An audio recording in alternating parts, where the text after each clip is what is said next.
მოგესალმებით, ეთერშია გადაცემა ზღვარი. დღეს ჩვენი სტუდიის სტუმარია New Vision უნივერსიტეტის პროფესორი, ექიმი ფსიქიატრი ბატონი ლაშა კილაძე. მოგესალმებით ლაშა და მადლობას მოგახსენებთ მოგზაურობისთვის. მოგესალმებით, მადლობა მოწვევისთვის. თქვენ იმდენად საინტერესო ადამიანები ბრძანდებით და ძალიან მრავალმხრივი და ბევრ სფეროზე შეიძლება თქვენთან საუბარი. როგორც ფსიქიატრიაზე, ისე ნარკოლოგიაზე, ჯანდაცვის მენეჯმენტზე, ნარკოპოლიტიკაზე და ყველა ამ სფეროში თქვენი დიდი ღვაწლია ნამდვილად და ამისთვის მადლობას გიხდით და საკმაოდ საინტერესო მოსაუბრე და მოაზროვნე ბრძანდებით და მე რაღაცნაირად პირველ რიგში მინდა თვითონ ვისაუბროთ ფსიქიატრიაზე, როგორც დარგზე. ცოტათი მის ისტორიაზე, რა მდგომარეობაშია ის დღეს და ის სტიგმა, რომელიც არის დღეს ჩვენს ქვეყანაში, არა მარტო ჩვენს ქვეყანაში, ზოგადად არსებობს სტიგმა გარკვეული, რომ როგორღაც ერთი პატარა წვლილი შევიტანოთ მის დაძლევაში, რომ ეს ადამიანები არიან ჩვეულებრივი ადამიანები, მათ ძალიან დიდი საქმეების კეთება შეუძლია და გაუკეთებიათ კიდევაც ისტორიის მანძილზე და ცხოვრების მანძილზე და რომ ეს არ არის განაჩენი. აი ამ თემებზე გვინდა ვისაუბროთ და პირველ რიგში თვითონ ფსიქიატრიის როგორც დარგის ისტორიაზე, იმიტომ რომ იყო დრო, როდესაც ფსიქიატრებს ფოსტალიონებს ეძახდნენ, რომლებიც არ იციან სად რა მიაქვთ, უბრალოდ ადრესატთან მიაქვს და შემდგომში მისი განვითარება და ეს ნეირომედიატორული სისტემების აღმოჩენა, აი კლინიკურ ნაწილში სუბსტრატზე ორიენტირებული ძალიან დიდი გარღვევები მოხდა ასევე დინამიური მიმართულებით და ეს დარგი რაღაცით სულიერებასთან არის ძალიან ახლოს, იმიტომ რომ ყველაზე მეტად ფსიქიკას სწორედ ეს დარგი ეხება. აქედან გამომდინარე, როგორ ვითარდებოდა ფსიქიატრია და შემდგომში დღეს რა მდგომარეობა, რამდენი საწოლი გვაქვს, როგორ შეიძლება ადამიანს გაჭირვების შემთხვევაში დავეხმაროთ, რა დროს უნდა მიმართოს ფსიქიას და ასე შემდეგ. დიდი მადლობა, ეს ისეთი უნივერსალური საკითხია, რომ ვეცდები თანდათანობით განავითარო აზრი. დიდი მადლობა ამ კითხვისთვის პირველ რიგში, იმიტომ რომ ძალიან ბევრ არც თუ მთლად სწორ პარადიგმას და სტერეოტიპს შეეხება დღეს სამწუხაროდ საზოგადოებაში არსებობს. ფსიქიატრია როგორც დარგი მედიცინის საკმაოდ ახალგაზრდა იმდენად რამდენადაც როგორც სამედიცინო დისციპლინის ფორმირება ფსიქიატრიისა მოხდა მე-18 საუკუნის ბოლოდან. მანამდე საერთოდ ეს არ ითვლებოდა სამედიცინო დარგად, ასე ვთქვათ, და მისი ერთადერთი, ვთქვათ, სამკურნალო დახმარება საზოგადოებისა, დახმარება ბჭყალებში, რა თქმა უნდა, შემოიფარგლებოდა ადამიანების იზოლაციით, ფიზიკური ზემოქმედებით და ასე შემდეგ, მხოლოდ მე-18 საუკუნის ბოლოდან დაიწყო ფსიქიატრიასთან დაკავშირებული მომწემულობების აღქმა, როგორც სამედიცინო მიმართულებისა, ხო?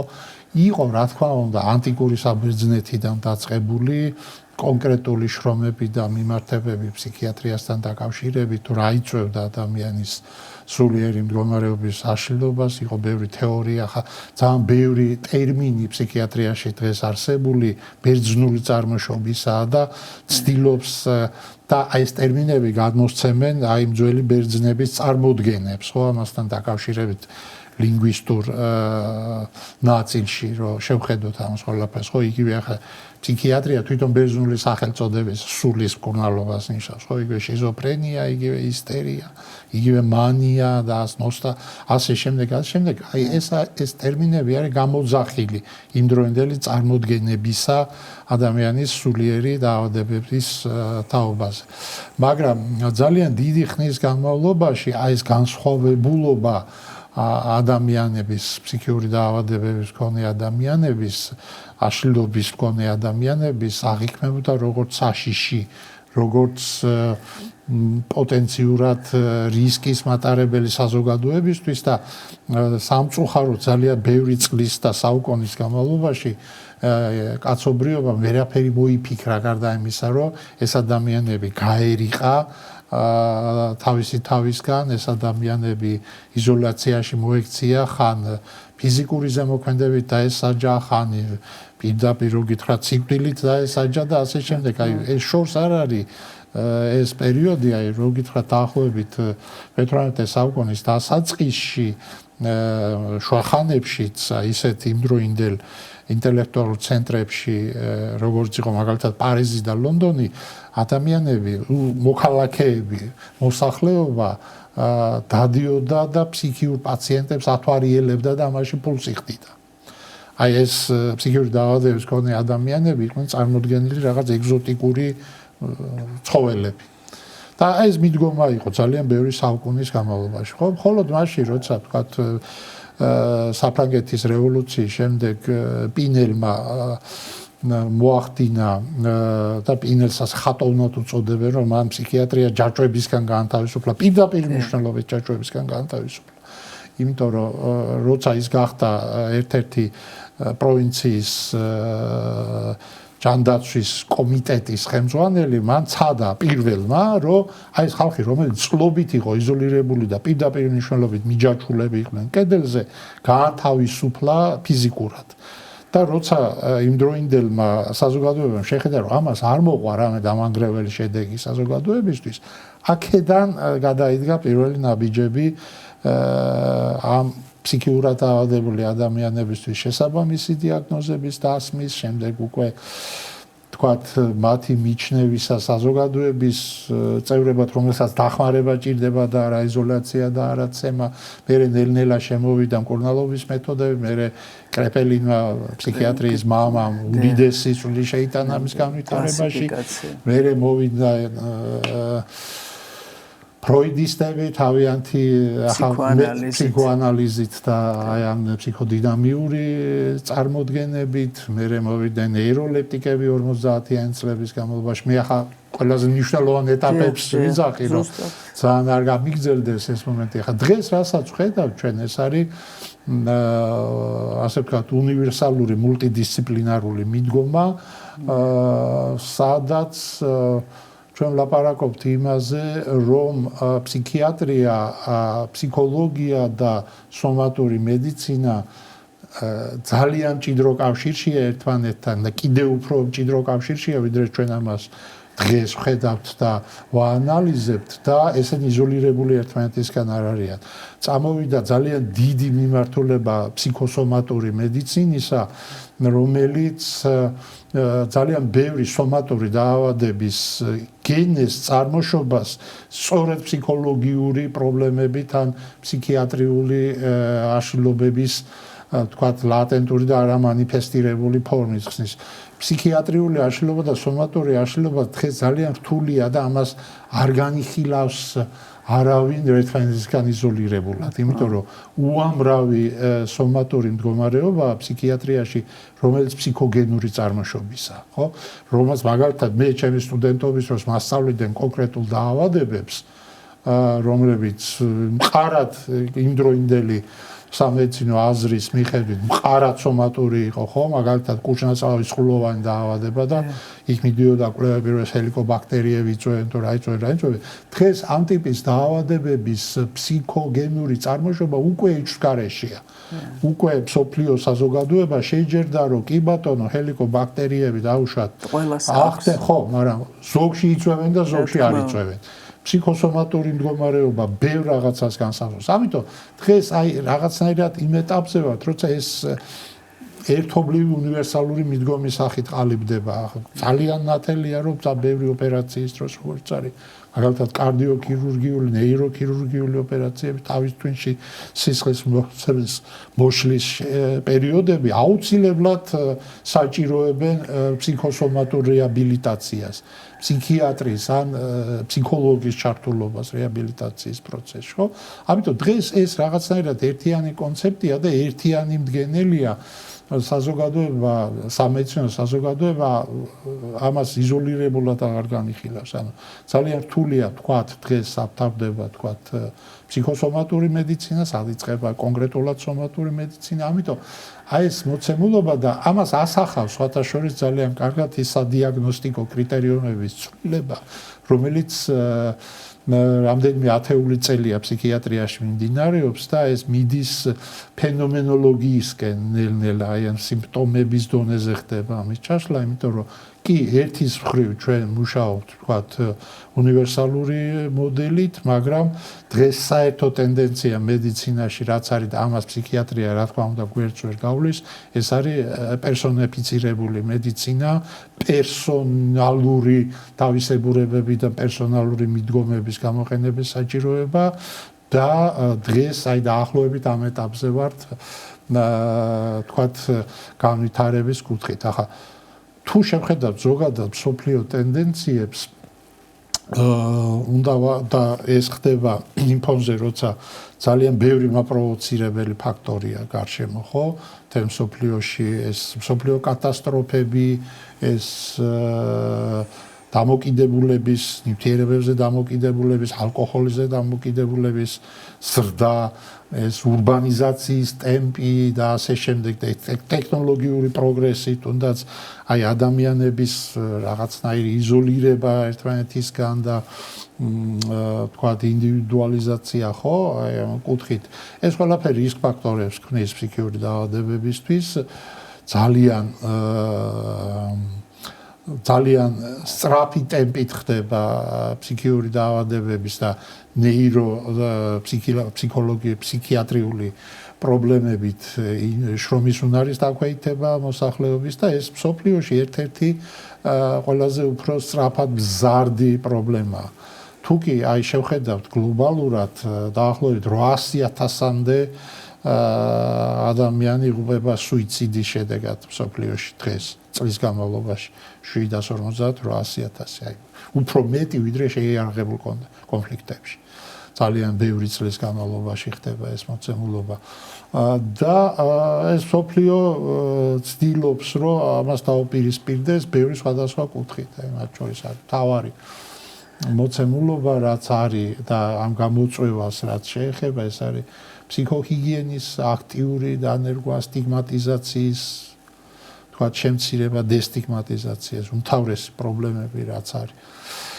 ცხოვრების ჯანსაღი წესის პროპაგანდა და ასე შემდეგ და ასე შემდეგ. ლაშა ძალიან ბევრ საკითხში ხედა ძალიან გლობალურად, ნამდვილად ეს უამრავი მდგენელი აქვს ამას და აი ყოველ შემთხვევაში ყოველწლიური გადახედვები რო ხდება ამ დაავადებების კლასტერებად გადაკვალიფიცირება ხდება ბევრი დაავადების და რა არის ამისი მთავარი მიზეზი?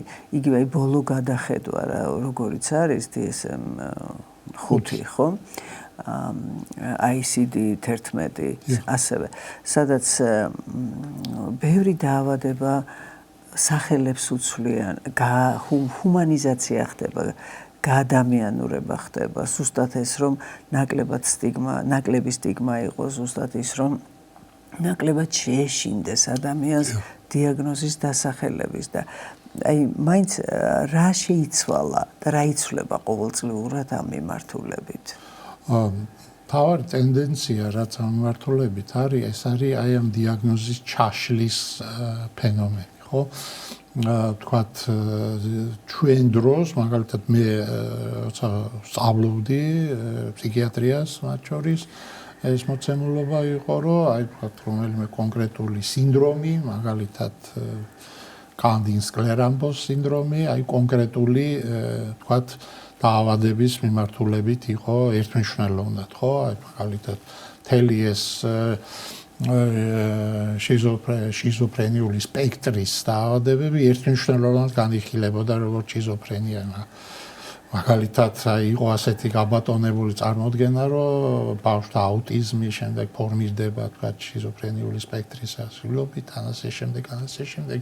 იყო ძალიან ბევრი შიზოფრენია, სხვადასხვა სახის, ხო? ნამდვილად, თითქმის სულ შიზოფრენია. ხო, იმიტომ რომ აი ეს რაღაცნაირად სისტემის ნაწილი იყო, რომ აი ნებისმიერ თემაზე, სადაც ოდნავ თქვა დღეს რომელიც არ განიხილება შიზოტიპური ფორმა მაგალითად, ხო? შიზოტიპია, რომელიც არ განიხილება, რა თქმა უნდა, შიზოფრენია კლასიკურად. ამას ერქვა ადრე ნევროზის მაგვარი შიზოფრენია, ფსიქოპათიის მაგვარი შიზოფრენია და ასე შემდეგ და ეს იყო დიდი სტიგმა და დიდი დამღა, ასე ვთქვათ. დღეს ამ მხრივ, სწორედ ამ დიაგნოსტიკური ჰუმანიზაციური ტენდენციების ფონზე ასე მდგომარეობა არ არის და ძალიან კარგია რომ ეს არ არის, იმიტომ რომ სტიგმა აქ არის, სტიგმა არსად არ წასულა. და როცა აი ამგვარი სინდრომების ჩაშლა ხდება დიაგნოსტიკურ დონეზე, სიმპტომების სახით, მაგალითად, ეს ბევრად უფრო პერსონალიზებულად ხდის დიაგნოზს, ბევრად უფრო პერსონალიზებულად ხდის მასთან დამოკიდებულებას სამედიცინო პერსონალის და სისტემის მიერ საერთოდ და ასე ვთქვათ, აიოლებს ინდივიდისთვის ამის ყველაფრის აღქმას და გადატანას, თორე ახლა მდგომარეობა, რასაც ჩემ ახალგაზრდობაში მაგალითად ფსიქოპათია ერქვა, არსად არ წასულა, ხო? უბრალოდ სახელი შეიცვალა დაუშვათ აი ამ კუთხით, იმიტომ რომ რაღაცნაირი აი ამ ტერმინს მოყვა ძალიან დიდი ტვირთი. სოციალური, საზოგადოებრივი და ეს ტვირთი რთული ასატანია და რთული გასაძლებია. და რაღაც შეურაცხყოფის სახემი იყო დაავადების სახელმა. ერთმანეთს მიმართავენ ლანძღვაგინების დროს და ძალიან ხშირად ეს ამძიმებს იმ ადამიანის მდგომარეობას, ვისაც შეიძლება ეს დიაგნოზი ქონდეს. ეს ძალიან დიდი პრობლემაა ფსიქიატრიაში განსაკუთრებით. აი უბრალოდ ასე ამას ვიძახი ხოლმე ნახევრად ხუმრობით და ეს მარტო სამწუხაროდ თუ საბედნიეროდ მარტო პაციენტებს და დიაგნოზის მატარებელ ხალხს არ ეხება, აი მათ შორის სფეროში დასაქმებულ ადამიანებს ეხება, არც ერთი დარგის ექიმებზე ამდენი ანეკდოტი არ არის როგორც ფსიქიატრებზე, ხო? ეს დიდი პრობლემაა, ხა ეს ერთი შეხედვით ახლა სახუმარო თემა, მაგრამ ყველაფერი ეს უკავშირდება დიდ პრობლემას, მათ შორის საკადრო პრობლემას, რაც არის დღეს ჩვენი ფსიქიატრიისთვის ერთ-ერთი ყველაზე დიდი პრობლემა ჩვენ საწოლების რაოდენობა ვახსენეთ, საწოლების რაოდენობა რა თქმა უნდა არ არის საკმარისი და რა თქმა უნდა საწოლების რაოდენობის გაზრდა იქნებოდა უკეთესი, მაგრამ უმთავრესი პრობლემა, რომელიც დარგს უდგას დღეს, ეს არის საკადრო პრობლემა. და მე არ ვლაპარაკობ მარტო ექიმების პრობლემაზე, თუმცა ესეც პრობლემაა. საშუალო რგოლი, საშუალო და უმცროსი რგოლი, შესაბამისად კვალიფიცირებული, შესაბამისად აღზრდილი და ჩამოყალიბებული და ფორმირებული, ეს არის ყველაზე დიდი პრობლემა დღეს ქართულ ფსიქიატრიაში, იმიტომ რომ ძალიან ცოტა არის სპეციალიზირებული მედდა ფსიქიატრიაში, როგორც ზოგადად დღეს მედიცინაში ექიმების და ექთნების შეფარდება არ არის ექთნების სასარგებლოდ, ამ დროს ასე უნდა იყოს, ექთნები მეტი უნდა იყოს, შესაბამისად განსწავლული და ჩამოყალიბებული და ფორმირებული და ასევე მათი თანაშემწეები, ანუ ის ადამიანები, ის პერსონალი, რომელსაც უშუალოდ ყოველდღიური შეხება აქვს მათ შორის სტაციონარებში ამ ტიპის პაციენტებთან, ესეც უდიდესი დეფიციტია. ძალიან ხშირად ამ მოცემულობაში შემთხვევითი ადამიანები ხვდებიან, რომელთაც არ აქვთ ელემენტარული საწყისი განათლებაც კი ამ ტიპის პაციენტებთან ურთიერთობის და მუშაობის. უდიდესი პრობლემა არის, ახლა მინდა შევეხო აი მოცემულობას, რასაც ასე ვთქვათ, ფსიქოლოგიური დახმარება და სამედიცინო ფსიქოლოგია ქვია, იმიტომ რომ მე ძალიან მიკვირს, რატო არ არის ეს სფერო დღეს რეგულირებული სახელმწიფოს მიერ. და ნებისმიერ ადამიანს, რომელსაც ექნება სურვილი, ძალიან წარმატებით შეუძლია თავის თავს დაარქვას, მაგალითად ფსიქოთერაპევტი, გააკეთოს ამის აფიშირება, მოიყვანოს შეიკრას წრე და მათთან რაღაცა კომუნიკაცია კონდეს. მე ვფიქრობ, რომ ეს არის ერთ-ერთი ყველაზე უფრო მნიშვნელოვანი პრობლემა, იმიტომ რომ ფსიქოთერაპიას და ფსიქოლოგიას შესაბამისი განათლება ჭირდება, არ შეიძლება ამ სფეროში მუშაობდეს ადამიანი, რომელსაც შესაბამისი განათლება არ აქვს. ეს ძალიან დიდი რისკია. იმიტომ რომ როგორც ვთქვათ, ჩვეულებრივ არასპეციალისტს არ შეუძლია და კანონი ამას ეწინააღმდეგება, რომ მაგალითად ფარმაკოთერაპიაში მუშაოს და დანიშნულება გასცეს მედიკამენტების, ხო? იგივე რატო არ ხდება ფსიქოთერაპიაში? სხვა ძალიან მტკივნეულ თემას შეეხეთ ამას დარეგულირება საჭიროა, მაგრამ რაღაც მცდელობები იყო, მე არ დავასახელებ სახელს და გვარებს და ძალიან კარგი მცდელობები, რაღაც დრაფტებიც იყო, მაგრამ შიდა სამზარეულოში ისეთი დაპირისპირებები მოხდა, როგორც ხშირ შემთხვევაში ხდება ხოლმე, რომ ჯერჯერობით ეს პროცესი შეკიდულ მდგომარეობაშია და რაღაც არც წინ, არც უკან რაღაცნაირად ვერ ხდება ამ თემაზე, რომ იყოს მოლაპარაკება. იცით რა, მე მგონია რომ ამ შემთხვევაში სახელმწიფო უფრო აქტიურად უნდა ჩაერთოს ამაში. სახელმწიფო მხრიდან იყო შემოთავაზება. აუცილებელია, იმიტომ რომ ეს უნდა იყოს ჩვეულებრივად სანებართო ლიცენზირებადი საქმიანობა. იმიტომ რომ ფსიქოთერაპიული თემა არასწორად წარმართული ფსიქოთერაპიული დახმარება არ შეიძლება რომ სრულებითაც არ იყოს ნაკლებად დამაზიანებელი პაციენტისთვის, ვიდრე არასწორად შერჩეული მედიკამენტი, ხო? ამიტომ მე ძალიან მიყვარს უბრალოდ, როცა ადამიანები არაშესაბამისი განათლებით აი ამ თერაპიულ მოცემულობებში არიან ჩართული. საზოგადოებრივ, მაგალითად, იგივე შტატებში ეს საკმაოდ რთული პროცესია, ლიცენზირებული ფსიქოლოგები არიან და ამის მერე აქვთ უკვე უფლება პაციენტთან მუშაობის. მე ვფიქრობ, რომ ამ ხრივ რეგულაციები აუცილებელია სახელმწიფომ ეს უნდა გააკეთოს. და ჩვენ მდგომარეობას ცოტათი კიდევ რაღაც განსაკუთრებულს ხდის, რომ ნარკოლოგია და ფსიქიატრია არის გაყოფილი. რამდენად უნდა იყოს გაყოფილი, ან არ უნდა იყოს, იმიტომ რომ სხვაგან არ არის გაყოფილი და ეს ერთი დარგია. და მე მქონია შემთხვევა, ლაშა, რომ თქვათ იგივე ნარკოლოგს უთქვამს, რომ ეს დუალური დიაგნოზი არ დამანახო და ხა ეს ფსიქიატრიული ლეველში ჩვენ არ გვინდა. და პრობლემებს ქმნის და ფსიქიატრს უთქვამს, რომ ნარკომანი არ მომიყვანო და სხვა ყველა. ანუ ეს პირად საუბრებში ზოგჯერ ყოფილა, რა თქმა უნდა, მას ხმამაღლა ადამიანი ვერ იტყვის, მაგრამ ეს რო პრობლემაა ხო ჩანს. თითქოს ნარკოლოგია ცალკე ძალიან დიდი დარგია და ფსიქიატრია ხო მით უმეტეს. და შესაბამისად მათი თანამშრომლობა უნდა მოხდეს.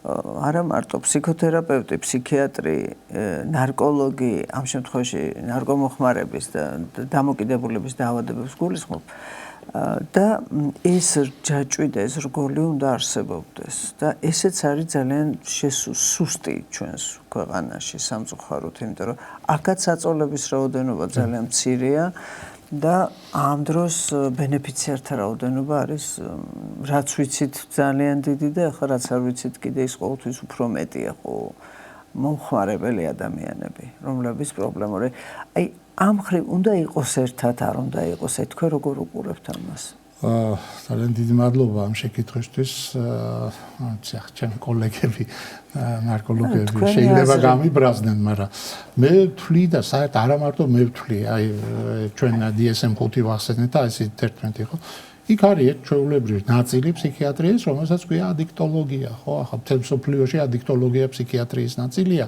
ადიქტოლოგია თავში მოიცავს როგორც ქიმიურ დამოკიდებულებას, ასევე არაქიმიურ დამოკიდებულებას. ფსიქიატრიის დარგია ეს ჩვეულებრივ. ისევე როგორც მაგალითად ბავშვთა ფსიქიატრია, ისევე როგორც მაგალითად მოსაზღვრე ფსიქიატრია, ისევე როგორც ასაკიანი ხალხის ფსიქიატრია და ასე შემდეგ და ასე შემდეგ. აი ეს მიდგომა, იმიტომ რომ აქ ხო მექანიზმი ერთი და იგივეა. აქ ხო მიდგომა ერთი და იგივე ეს ხო აი ხელოვნურად რაღაცნაირად გაყოფილი მოცემულობაა და აი ეს პრობლემა რასაც თქვენ ბრძანებთ დუალური დიაგნოზისა მით უმეტეს აქტუალურია იმიტომ რომ აი დღესდღეობით მე შეიძლება ვწდები, მაგრამ არ ამგონია ძალიან ვწდებოდე, ერთადერთი ცენტრია საქართველოში, სადაც პარალელურად ხდება ფსიქიური და ეგრეთ წოდებული ნარკოლოგიური დიაგნოზების მკურნალობა. ქავთარაძეს გულისხმობ, რა თქმა უნდა. მე ცენტრი საქართველოში ასეთი ტიპის არ არის დღესდღეობით, იმედია რომ გაიხსნება საუნივერსიტეტო კლინიკა სრული დატვირთვით ძალიან მალე და იქაც იგივე ფორმატი არის გათვალისწინებული, რამდენადაც ვიცი, მაგრამ დღეს ეს მოცემულობა გვაქვს. და ეს პრობლემაა სერიოზული, იმიტომ რომ დუალური დიაგნოზების შემთხვევაში, ხო, ეს არის უდიდესი პრობლემა. ეს ფსიქიატრიული პრობლემიდან გამომდინარე იწყება და მერე თქვა თავის რეალიზაციას პოვებს დამოკიდებულებაში. თუ ეს ფსიქიური პრობლემები, რომელიც დამოკიდებულ ადამიანს აქვს, მეორადია და პირველად დამოკიდებულებისგან ჩნდება. უდიდესი პრობლემაა დღეს ეს და ამ პრობლემას მუშაობა ჭირდება. კიდევ ერთხელ ვიძახი, დარწმუნებული ვარ, რომ ამ მოსაზრებას ჩვენი კოლეგების ნაწილი არ დაეთანხმება, მე ერთმნიშვნელოვნად მიმაჩნია და ეს ჩემი რწმენა არის, შინაგანი, რომ ადიქტოლოგია ფსიქიატრიის ნაწილი უნდა იყოს ისე, როგორც მთელ ცივილიზებულ სამყაროში. საერთოდ მე და თქვენ მქონდა ბედნიერება, რომ რაღაც საგამართლებო პროექტის ფარგლებში ერთმანეთს იმ ხალხს დასავლეთში არ ესმის ნარკოლოგია, რო ეუბნები რა არის. ხო, ადიქტოლოგია კი ბატონო, ოღონდ ეს ფსიქიატრიის ნაწილია ჩვეულებრივად. კი ბატონო, ადიქტოლოგები მუშაობენ, რომელსაც აქვთ თავისი პროფილი, მაგრამ ეს ფსიქიატრები არიან, რომელიც ადიქტოლოგიის მიმართულებით მუშაობენ. ზუსტად ისე როგორც ბავშვთა ფსიქიატრია, როგორც ბავშვთა ფსიქიატრია, სხვა ხალხია, მოდი ასე ვთქვა და სხვა კოორდინატთა სისტემა მიუხედავად იმისა, რომ ისე ეს პედიატრია ხო ეს კი ბატონო, ცალკე მიმართულება, რა თქმა უნდა, მithumetes ბავშვთა ფსიქიატრიის მიმართულებით მომუშავე კოლეგებისთვის ძალიან მნიშვნელოვანია პედიატრიის ცოდნა, ხო, იმიტომ რომ ბავშვთა ასაკში ბევრი სომატური პრობლემა სხვანაირად ჩანს, იგივე ბავშვთან ურთიერთობის მოცემულობები სხვანაირია, მისი ფსიქიკა უფრო ლაბილურია, ხო? ამიტომ რა თქმა უნდა, გარკვეული სპეციალიზაცია ოღონდ დარგის შიგნით. დიახ, ეს რაც შეეხება ამ თემას, დღეს რა ვითარებაა? თქვენ სუიციდი ახსენეთ, ლაშა, და ძალიან შემაშფოთებელი სტატისტიკა თქვით. წელიწადში 800,000 მსოფლიოში, ანუ მილიონამდე ადამიანი წელიწადში და სხვაშორის იყოდ, რომ უწმინდეს ილია მეორესთან ვიყავით ჩვენ ძალიან ხშირად აი ამ ანტისუიციდალური თემებით ძალიან ხშირად ცდილობდა, რომ შეხვედრები მოეწყო ამ თემაზე, რომ რა არის მიზეზები, როგორ ვიმუშაოთ პრევენციასად, ეს რამდენად სწორია ეს ამაზე გადაცემები საერთოდ არ შეიძლება ამაზე ლაპარაკი, რომ პოპულარიზაცია არ მოხდეს, როგორ ვასწავლოთ, აი ამ მიმართულებით რა ხდება, ვთქვათ, რადგან ახსენეთ და ძალიან მძიმე რამ არის და საქართველოშიც საკმაოდ სამწუხაროდ ბევრია სუიციდის და ბევრია აი ბოლო ხანებში მაგალითად უამრავი ახალგაზრდა დაიძინა, აღარ გაიღვიძა, რაღაცა მიიღო ძილის წინ შეიძლება არა მიიღო და ეს რაღაცა ესეც სუიციდის ერთ-ერთი ფორმა გახდა. ცოტა განსხვავებული სახით, მაგრამ მაინც. სამწუხაროდ, რა ჩემს ხალხთან არსებული მონაცემებით სუიციდის მხრივ არ გვაქვს ისეთ სიტუაცია, რომ დამშვიდდეთ და ამ პრობლემას ყურადღება არ მივაქციოთ. არის კონკრეტული რეკომენდაციები, მათ შორის გაეროს მიერ შემუშავებული, თქვენ ძალიან სწორად ახსენეთ, გაშუქების და მერე პოპულარიზაციის და სამწუხაროდ სუიციდის ამ გაშუქება ძალიან ბევრჯერ არ ხდება სწორი ფორმით და სწორად მიწოდება ამ ეგრეთ წოდებული ნიუსის. და ცუდი ის არის, რომ სუიციდს გააჩნია ამგვარ შემთხვევაში კასკადურობის რისკი, რაც უფრო მეტი ინფორმაცია მასთან დაკავშირებით, მით უფრო იზრდება. მე გულისხმობ არა თქვა კონკრეტულ ინფორმაციას, არამედ არასწორად მიწოდებულ ინფორმაციას და თქვა იმ რაღაცა კონკრეტული ნორმების და საზღვრების დარღვევით მიცემულ ინფორმაციას. რომელსაც სამწუხაროდ ხედავთ ძალიან ხშირად დღეს ჩვენს რეალობაში. ამას თავის წესები აქვს, იქ არ შეიძლება რაღაც კონკრეტული პირობების ჩვენება, არ შეიძლება რაღაც კონკრეტული მოცემულობების გაჟღერება და ასე შემდეგ და ასე შემდეგ. მაგრამ თავარი თემა, რაც და ასევე ახსენეთ, აი ეს მოულოდნელი გარდაცვალების თემები ძალიან ხშირად უკავშირდება ხოლმე ეგრეთ წოდებულ კლუბურ კულტურას, კონტრკულტურას თუ სუბკულტურას თუ რაც ქვია მაგას, როცა ხდება აი გაუცნობიერებლად რაღაც უცხო ნივთიერებების მიღება, ისე რომ ამ რისკების თაობაზე ინფორმაცია მოსახლეობას და ახალგაზრდებს არ აქვთ. ამ კუთხითაც ისევე როგორც სუიციდის პრევენციის კუთხით ჩვენ აუცილებლად უნდა დავსვათ ფსიქოჰიგიენის საკითხი, განათლების საკითხი. რამდენად არის დღეს ჩვენი მოსახლეობა ინფორმირებული ამასთან დაკავშირებით, თუ რა რისკებს უკავშირდება ამგვარი გაურკვეველი ნივთიერების თუნდაც ერთჯერადი მიღება, თუ რა რისკებს უკავშირდება ეს გარკვეული ფსიქოაქტიური ნივთიერებების უკონტროლო და უანგარიშო, ასე ვთქვათ, დეკრიმინალიზაციის თემები. ჩვენ არ ვლაპარაკობთ იმაზე, რომ რაღაც პოლიტიკური კუთხით აი იგივე თუ ნარკოპოლიტიკას მივადგებით, რომ აქ მომხმარებელი უნდა გავხადოთ განტევების ვაცი და პირველ რიგში ის დავსარჯოთ, მაგრამ ჩემი აზრით, რაც ყველაზე უფრო აქტუალურია ამ საკითხში ის რჩება ყურადღების გარეშე, ეს არის განათლება. ეს არის ინფორმაცია, პრევენცია. საერთოდ პრევენცია არის ჩვენი სუსტი წერტილი და ძალიან უხარო ეს ასია, იმიტომ რომ პრევენცია არის უნივერსალური იარაღი, რომელიც ყოველ დროსა და სივრცეში მუშაობს ამ დამანგრეველი საფრთხის წინააღმდეგ და მუშაობს კარგად და ეფექტურად. აი თუ გახსოვთ და ჩვენ მაყურებელს შევახსენებ, რამდენიმე ხნის წინ იყო ძალიან აქტუალური მოდელი და გარკვეული ადამიანები ძალიან ხშირად აპელირებდნენ ეგრეთ წოდებულ პორტუგალიური მოდელით. და ამბობდნენ, რომ აი როგორ მოხდა, რომ დეკრიმინალიზაციამ გამოიწვია ის, რომ მოხმარება შემცირდა, რომ დამოკიდებულება შემცირდა, ასე შემდეგ და ყურადღების მიღმა ჩვენ გვჭება, რომ დეკრიმინალიზაცია კი არ იყო მთავარი ინსტრუმენტი, არამედ საგანმანათლებლო აქტივობა იყო მთავარი ინსტრუმენტი. დაწყებული ბავშვთა ბაღის ასაკის ბავშვებიდან პორტუგალიაში მთელი ამ 18 თუ 19 წლის განმავლობაში მიმდინარეობდა უინტენსიურესი საგანმანათლებლო კამპანია.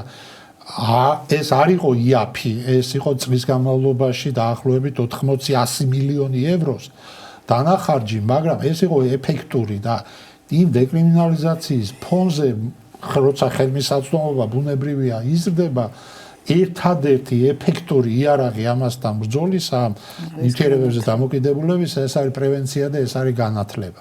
სწორად დაგეგმილი, სწორად განსაზღვრული, ფართო მასებზე გათვლილი. აი არ უნდა დარჩეს არც ერთი სფერო საზოგადოების, რომელსაც ეს არ შეეხება.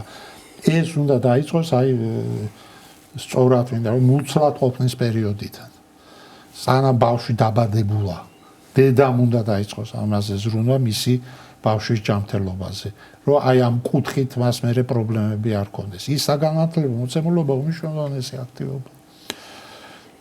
კიდევ ერთხელ ვიძახი, კი ეს ძვირია, კი ეს დღეს დაწყებული საგანმანათლებლო კამპანია დღესვე შედეგს არ მოგცემს, მაგრამ აუცილებლად მოგცემს ხვალ და ზეგ. აუცილებლად ეს არის უმთავრესი რამ, რაც ჩვენ უნდა გავიგოთ, რაც უნდა ჩავერთოთ. აი ამ პრობლემების წინააღმდეგ მეტი იარაღი საზოგადოებას არ აქვს. საზოგადოება უნდა იყოს ინფორმირებული და უნდა იცოდეს, რომ იმ აი ყადაღებული მარიხუანას ერთჯერადმა მიღებამ შეიძლება არც არაფერი გამოიწვიოს მისი ჯანმრთელობისთვის, მაგრამ შეიძლება ისეთი დაავადებების გამშვები მექანიზმი ტრიგერი გახდეს, რომელსაც მე ვეღარავინ დაძრავს. ადამიანმა ეს უნდა იცოდეს და არა ის, რაც ახლა სამწუხაროდ დღეს ხდება ჩვენ საზოგადოებაში, არა ნარკოტიკებს არიღებს ხანდახან მარიხუანას ეწევა ხოლმე. გეგონებათ რომ მარიხუანა ფოჩიანი კამპეტი იყოს. აი ძალიან დიდი მადლობა ამ განათლებას რომ შეეხეთ და სწორედ ამ ნაწილს რომ ეს არ არის ლაპარაკი, იმიტომ რომ ზოგჯერ ნარკოტიკებზე ბევრი ლაპარაკი ნარკოტიკის მოთხოვნილებას დის, იმიტომ რომ ადამიანს ინტერესი უჩნდება, ნეტა რა არის ეს რა საინტერესოა, იმიტომ რომ რო თქვა რომ ეს ცუდია, არავინ არ დაიჯერებს, იმიტომ რომ გვერდზე მეზობელი ეუბნება რომ მაგას რას უჯერებ, ეს ძალიან კარგია და განათლების პრობლემა სხვათა შორის აი ერთხელ თუ გახსოვთ ერთ-ერთ სკოლაზე ბავშვ მოზარდმა დააწერა ამ ცხოვრების დედაცო და ეს აიტაცა თელმა სოციალურმა ქსელმა და მათ შორის ჩვენმა კოლეგებმა ანგაჟირებულ პოლიტიკურად ანგაჟირებულმა ექიმებმა, ფსიქიატრებმა, ფსიქოლოგებმა და ბევრმა სხვამ და ისეთი ამბავი ატყდა რომ პრაქტიკულად პოპულარიზაცია მოხდა მოზარდის რაღაც ერთი გაჭირვების და ერთი რაღაც პრობლემის ასეთი რაღაცა მულტიპლიკაცია და ეს არის სწორედ ის შეცდომა რომ მე სხვას უჩნდება მოთხოვნილება რომ ეს ისეთი პოპულარული გახდა და ესე იგი ეს რაღაცა ამაში არის ძალიან იდუმალი, ძალიან საინტერესო და ეს მომენტიც კიდევ დღევანდელი პარადიგმა რომ ჩემი სხეული ჩემი რასაც მინდა იმას უზამდა თავისუფლება ეს არის რომ თქვენ რა გესაქმებათ ჩემს სხეულთან ვერ შეედავები ადამიანს ახლა თვითონ ირჩევს რა უქნას თავის თავს, მაგრამ როცა საქმე ეხება ახალგაზრდებს, მოზარდებს და ბავშვებს, აქ ნამდვილად პასუხისმგებელი არის უკვე სახელმწიფო, განათლების სამინისტრო, ჯანდაცვის სამინისტრო, ორგანიზაციები, რომელთაც ხელეწიფებათ, რომ შეიტანონ, რომ პოპულარიზაცია უნდა მოხდეს ჯანსაღი ცხოვრების და ჯანსაღი ცხოვრება არც მარტო ვარჯიშია, არც მარტო სწორი კვებაა, არც მარტო სწორი ძილია, ხო? ეს სამკუთხედი მნიშვნელოვანია, მაგრამ ეს არის აზროვნების წესი, ცხოვრების წესი და არასთქმის ხელოვნება, რომელიც საერთოდ ჩვენს კულტურაში ნაკლებად აი მერიდება და ვერ ვიტყვი არას და ამიტომ შეიძლება მე ციხეში რომ მუშაობდი, ბევრი ადამიანი ვნახე, რომელიც უბრალოდ არა რო ეთქვა გადარჩებოდა ამ მდგომარეობას იმ კონკრეტულ მომენტში, მაგრამ ვერ თქვა, იმიტომ რომ მოერიდა მერე რა შეიძლება მოყოლოდა ამ არას. დაცინვა თუ შერაკაცი ხარ და ასე შემდეგ და აი ძალიან ბევრი ეს არის დაგროვილი პრობლემაა და მადლობა მარიხუანაც რო ახსენეთ, იმიტომ რომ როგორც სუბუქს რო ეძახიან ამას, ამ ნარკოტიკს, რომელმაც შეიძლება უმძიმესი ფსიქოზის მანიფესტაცია გამოიწვიოს და მე ამას ჩარჩენილებს ეძახიან, ხო? თქვათ იგივე ხალხურად თუ ქუჩურად. რეალურად მთელი ცხოვრება მიჯაჭვული უნდა გახდეს მერე მედიკამენტებს და გარკვეული ტიპის რეჟიმს ცხოვრების, რომ გადარჩეს. იმიტომ რომ უკვე მისი გადარჩენის საკითხი დღეს კითხვის ნიშნის ქვეშ და რა თქმა უნდა, აქედან გამომდინარე იმ 10-დან და 100-დან 100-ვე ვერ გაიგებს ამ რაც არ უნდა განათლება მისცე და რაც არ უნდა ელაპარაკო. იქ მულტიფაქტორალურია, იმიტომ რომ გენეტიკური მდგენელია, სოციალური მდგენელია, იქ ბიოსამედიცინო და ასე შემდეგ, ხო? პიროვნული თვითონ, მისი ტემპერამენტი, მისი დოპამინერგული სისტემა თავის ტვინის როგორია იქნება რა კონცენტრაცია, ბევრი რამ არის აქ. მაგრამ ერთიც რო გადარჩეს ეგ ხო საქმეა და ერთი კი არა, შეიძლება ძალიან ბევრი გადარჩეს ამით. და აი ამ მიმართულებით რა ხდება? თქვენ პროფესორი ბრძანდებით და უნივერსიტეტებში კითხულობთ და გარდა იმ საქმიანობებისა, რომელსაც ძალიან მრავალმხრივად ეწევით, აი საგანმანათლებლო ნაწილში ხართ და რა ხდება ამ მიმართულებით? სამწუხაროდ აი ამას არ აქვს სისტემატიზირებული სახე. ერთმნიშვნელოვნად შემიძლია გითხრათ. და ეს არის ერთ-ერთი ყველაზე უფრო მნიშვნელოვანი საფრთხე და გამოწვევა, რომლის წინაშეც ჩვენი სისტემა დგას. აუცილებლად აი ამ მოცემულობას სჭირდება კოორდინირებული სტრატეგიულად დაგეგმილი აქტივობა. და ძალიან ბევრი პრობლემა, აი დაუბრუნდებით სოკრატეს, ბევრი ბუროტება მოდის ცოდნის ნაკლებობისგან, უცოდინრობისგან, ხო? მაინც ამ სფეროში, აი თქვენ ძალიან ტრაგიკული кейსი ახსენეთ იმ წარწერებთან დაკავშირებით, ყველაზე უბედურება იცით რა იყო, რომ სკოლის კედლებზე აწერდნენ ამას. და სამწუხაროდ ეს ითვლებოდა პროტესტის ფორმად. და მე როგორც სპეციალისტმა შემიძლია დაგიდასტუროთ, რომ იმ პერიოდში რამდენიმე სუიციდური მცდელობა მოხდა, რომლის საქმის კურსშიც მე ვარ, იმიტომ რომ კიდევ ერთხელ ვიმეორებ, ამ პოპულარიზაციას ძალიან ჭყალეში პოპულარიზაციას ძალიან რთული შედეგები მოაქვს და ეს განათლების ნაკლებობის პრობლემაა. სფეროში განათლების ნაკლებობის პრობლემაა. კი ბატონო და აბსოლუტურად გეთანხმებით მაგაში, რომ აი ძალიან ბევრი წინასწარ განსაზღვრული მოცემულობა, რომელიც მაგალითად ეგრეთ წოდებული მსუბუქი ეს რა ვიცი ამას ჩემთვის ვერ ხვდები აი რატო ხდება ამის პრინციპში მძიმე, საკმაოდ მძიმე ნარკოტიკი. რა მათ შორის მოხდა ძალიან კონკრეტული თემა, ის ველური მარიხუანა, რომელიც თქვა იყო გავრცელებული, რომელიც იმ ფსიქოაქტიურ ნივთიერებას ტეტრაჰიდროკანაბინოლს შეიცავდა გარკვეული მცირე პროცენტული მოცემულობით, დეკრიმინალიზაციის და ხელმისაწვდომობის ზრდის ფონზე გამოიყვანეს მეცნიერებმა, ასე ვთქვათ, შესაბამისი ჯიშები, სადაც ეს აქტიური ნივთიერება რამდენიმეჯერ უფრო მეტი კონცენტრაციით არის. თითქმის 70%. წარმოგიდგენიათ, აი რა დონეზე ხდება, რამდენ ბევრად უფრო მეტი დამანგრეველი ეფექტი აქვს ფსიქიკისთვის. ამიტომ ჩვენ უნდა ვიზრუნოთ ამაზე, რომ აი ეს თემა იყოს კოორდინირებული სახელმწიფოს მიერ პირველ რიგში. ეს უნდა იყოს, არ ვიცი მე ახლა ბევრი სხვადასხვა მექანიზმი და სისტემა არსებობს. ძალიან ბევრ ქვეყანაში ეს არის ერთი ცენტრი სახელმწიფოს თქვათ სახელმწიფოებრივ სტრუქტურებში არსებული ცენტრი, რომელიც ამ მიმართულებას განსაზღვრავს, პრევენციას განსაზღვრავს. ახლა დღეს ჩვენ ვართ მოცემულობაში, როცა პრევენციულ აქტივობას რამდენიმე უწყება ცალ-ცალკე ერთმანეთისგან პრინციპში ავტონომიურად ახორციელებს. ხედავთ, რომ პროკურატურა, მაგალითად, საქართველოს პროკურატურა აორგანიზებს სისტემურად შეხვედრებს მოსწავლეებთან და ხვდებიან და ელაპარაკებიან. იგივე საკეთებს შინაგან საქმეთა სამინისტრო. კულტურა, განათლება, ჯანდაცვაც იგივე საკეთებს, მაგრამ ეს კოორდინირებული არ არის. ანუ ფსიქიკური ჯანმრთელობის ცენტრზე საუბრობთ თქვენ თუ პრევენციის კამპანიაზე, აი ანტინარკოტიკულ კამპანიაზე საუბრობ ამ შემთხვევაში რა. იმიტომ რომ ცხოვრების ჯანსაღი წესის პროპაგანდის პროგრამა რამდენიმე უწყებას აქვს, ასე ვთქვათ, მაგრამ აი ეს კოორდინაციაში არ არის დღეს. მარჯვენა ხელმა არ იცის რას აკეთებს მარცხენა ხელი. ამას ჭირდება ერთიანი საკოორდინაციო რგოლის არსებობა, რომელიც განსაზღვრავს.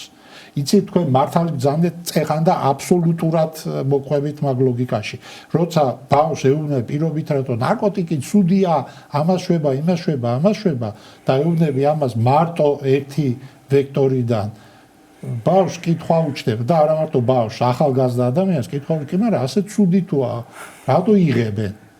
იმიტომ რომ ჩვენ არ ვაძლევთ მრავალფერ ინფორმაციას, იცით? იმიტომ რომ ჩვენ არ ვეუბნებით რომ ამ ნარკოტიკს რაღაცა გარკვეული ეიფორია და სუბიექტური განცდები მოყვება და ვაწვდით ცალმხრივად ამას ყველაფერს. ეს არასწორია, იმიტომ რომ ობიექტი გძნობს, როცა მას არასრულ ინფორმაციას მის. ჩვენ უნდა უთხრათ, რომ კი, ეს სუბიექტურად რაღაცა მოკლე დროის განმავლობაში რაღაც სასიამოვნო ეფექტს მოგცემს, მაგრამ სამაგიეროდ ეს რისკი დგება, ეს რისკი დგება, ეს რისკი დგება, ეს რისკი დგება. და მე გადაწყვეტილება შენ მიიღე, გიღირს ამის თაობაზე, მაგრამ ჩვენ ინფორმაცია მოქალაქეს უნდა მივცეთ. აი არ ვიცი, მე მართლა ვერ ხვდები, რატო არ ყვირის დღეს ნებისმიერი გაჯეტი, ნებისმიერი ტელევიზია, ნებისმიერი საინფორმაციო წყარო ამის თაობაზე. მე მართლა გითხრა ძალიან მიჭირს უფრო აქტუალური თემის მოძებნა დღეს. დღეს ამაზე უნდა ყვიროდეს ყველა ელექტრონული მოწყობილობა, ტელევიზორიდან დაწყებული, უთოთი დამთავრებული. და თქვენ თუ გახსოვთ ლაშა, მე მგონი ლისაბონში იყო სწორედ ერთად ვიყავით მაშინ, როდესაც გვაჩვენეს პრევენციული ფილმები. ეს ფილმები იყო მოზარდებისთვის და იქ იყო ვერსიები, როდესაც თქვათ სხვადასხვა შემთხვევაში რა შეიძლება მოყვეს და ფილმის სახით მე ამ ფილმის გარჩევა ეს ძალიან საინტერესოა, იმიტომ რომ ადამიანს აძლევს სივრცეს, რომ თვითონ აირჩიოს ჯანსაღი ცხოვრება. ეს არ არის თავსმოხვეული და გინდა თუ არა. დისციპლინა რო აუცილებელია ამაზე ვთანხმდებით, მაგრამ რომ პიროვნული არჩევანი უნდა გააკეთოს ამ მიმართულებით და ეს შინაგანი დამოკიდებულება უნდა გაუჩნდეს და მოტივაცია და არა მხოლოდ გარეგანი, ხო ადამიანს. ეს არის ძალიან მნიშვნელოვანი, იმიტომ რომ იქ ძალიან ბევრი მათ შორის იგივე ანიმაცია იყო გამოყენებული, იგივე სხვადასხვა ფილმები. გმირები იყო, ანიმაციის გმირები 10 თუ რაღაცამდენი, რომელიც ამას შვებოდა. არ შეიძლება მაგის მოძიება და არ შეიძლება რაღაცის კოორდინაცია, რომ იგივე ჯანდაცვის სამინისტროსთან, იგივე თქვა პარლამენტში მოხდეს ამის ინიცირება, რომ რაღაც აი მაგალითად იგივე არის ადამიანი ჩვენი საერთო ახლობელი, რომელსაც მთელი ცხოვრება აქვს თამუშას გულისხმობ ნამუშევარი პრევენციაზე, არა მარტო მას, სხვებსაც რა თქმა უნდა, მაგრამ ნუ ხა მე მას განსაკუთრებით ვიცი მისი შრომები და იმდენი რამ არის და უკვე აპრობირებული ბევრ სკოლაში, მაგრამ ლოკალურად, ეხა 5 სკოლა და 3 სკოლა და 2 საბავშვო ბაღი ამინც ვერ ცვლის, ხო, რა თქმა უნდა, ხა ერთი ორგანიზაცია თავის რესურსით ამაზე მეც ვერ შეძლებს. და აი ეს ამისი მოხდეს ამისი კასკადირება, ზუსტად არა კარგი გაგებით, რომ მაქსიმალურად რაღაცა ჯგუფი შეიქმნას, ხო, შეიძლება სამინისტროს ქვემოთ იყოს ეს რგოლი, რომელიც რა ვიცი, იზრუნებს ამაზე. მე ვფიქრობ, რომ ეს არის ერთადერთი გამოსავალი დღეს, აი ამგვარი სისტემის ფორმირება და ამ რგოლის ეფექტური მუშაობა აქვე დაგეთანხმებით ქალბატონ თამაშის სირბილაძე ამ საქმეს ძალიან დიდი პროფესიონალია ჩვენი მეგობარი უამრავი შრომა გაწეული ამ კუთხით და იმ ანიმაციასთან დაკავშირებით აი სწორედ ჩემი აზრით ის ანიმაცია და მასთან დაკავშირებული აქტივობები იყო ის რამაც ნარკოვითარება პორტუგალიაში წელში გადატეხა და არა მარტო დეკრიმინალიზაციამ და არა მარტო დეკრიმინალიზაცია საშიშიც არის რა თქმა უნდა ძალიან საშიშია და ჩვენ ამ რეალობის შედეგებს ვინკით დღეს როცა მოხდა დეკრიმინალიზაცია განათლების და პრევენციის გარეშე გაივსო პირდაპირ ნიშნულობით ფსიქიატრიული სტაციონარები ნარკოგენული ფსიქოზებით პირდაპირ ნიშნულობით ნარკოგენული ფსიქოზებით გაივსო მათ შორის კანაბინოიდების მოხმარებით გამოწვეული ფსიქოზებით მე ძალიან მაინტერესებს ახლა იმ ხალხს შევხედო და თვალებში ჩავხედო რომელიც ამტკიცებდნენ რომ სარეკრეაციოდ არის ძალიან კარგი. შეხვდნენ ამ ადამიანებს და მათი ოჯახის წევრებს. რა ფსიქოლოგიური დეფექტი და რა ფსიქოლოგიური მდგომარეობა დაუტოვა ამ არაშესაბამის ინფორმაციის ფონზე კანაბინოიდების მოხმარებით გამოწვეულმა ფსიქოზებმა. და ასევე კიდევ არის ეს ტენდენცია დასვენება, აი დღეს გქონდა სწორედ დასვენებაზე საუბარი, დასასვენებლად მიდიან ახალგაზრდები ისეთ ქვეყნებში და ქალაქებში, სადაც კლუბებში ერთი კვირის განმავლობაში გამორთვას თლიანად რომ გამორთო რაღაცა და გადართო აი ამ არაჯანსაღ კლუბურ ნარკოტიკებზე არავინ იცის იქ კიდე რას იღებენ და იქიდან ჩამოდიან პრაქტიკულად ფსიქოზიანები ხშირ შემთხვევაში და ეს დასვენება როგორ შეიძლება იყოს დაკავშირებული ასე ფსიქიკის განადგურებასთან არაფრით სამწუხაროდ აქაც არა სიჯანსაღი, არა სპორტი,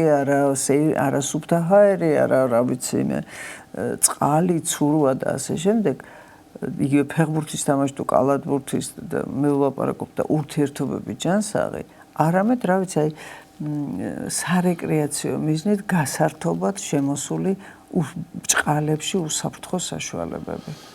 რომელშიც კიდე ვინ რა მინარევს აკეთებს და ვინ რას ყრის ფინანსური სარგებელის გამო ალბათ ამის შედეგია კიდე რაც ხდება ტრაგიკული მოცემულობა საერთოდ როცა ვსაუბრობთ იმაზე რომ არსებობენ ვითომ და უსაფრთხო ნარკოტიკები ასეთი რამე ბუნებაში არ არსებობს და არ ვიცი მე ალბათ მე არ ვიცნობ არც ერთ კოლეგას რომელიც იტყვის ამას რომ არსებობს უსაფრთხო ნარკოტიკი წესით არც მე არ ვიცნობ ხო მაგრამ სამწუხაროდ ამის ტირაჟირება სხვანაირად ხდება და რაღაცა აბსურდამდე მივდივართ ხოლმე როცა ამბობენ რომ რაღაც ხარისხიანი ნარკოტიკი რას ქვია ხარისხიანი ნარკოტიკი რას ქვია ზუსტად გეთანხმებით მაგაში ყველაზე დიდი უპასუხისმგებლო განცხადება არის პასუხისმგებლობიანი მოხმარება აი სად ერთი და სად მეორე ხო არათავსებადი რამ არის ხო აქ არის ლაპარაკი მე მესმის და რასაც გულისხმობენ რომ ადამიანმა იცოდეს რას მოიხმარს მაგრამ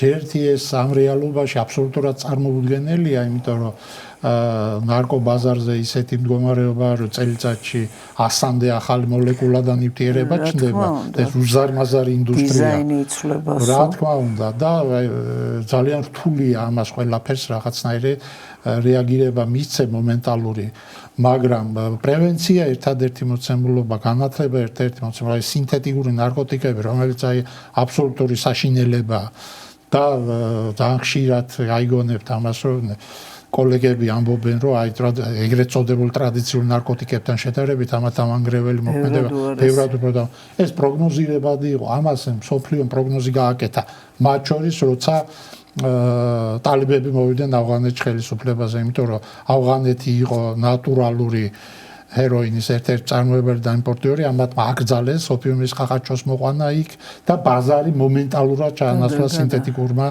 ნარკოტიკებმა მათ შორის ფენტანილმა მათ შორის კარფენტანილმა რომელიც პირდაპირ სიკვდილს იწვევს პირდაპირ აი ჩვენ თქვით წეგან იძინებს და ვეღარ იღვიძებს ძალიან ხშირ შემთხვევაში ეს ფენტანილის თემა და ამ სინთეტურმა ოპიოიდებმა და სინთეტიკამ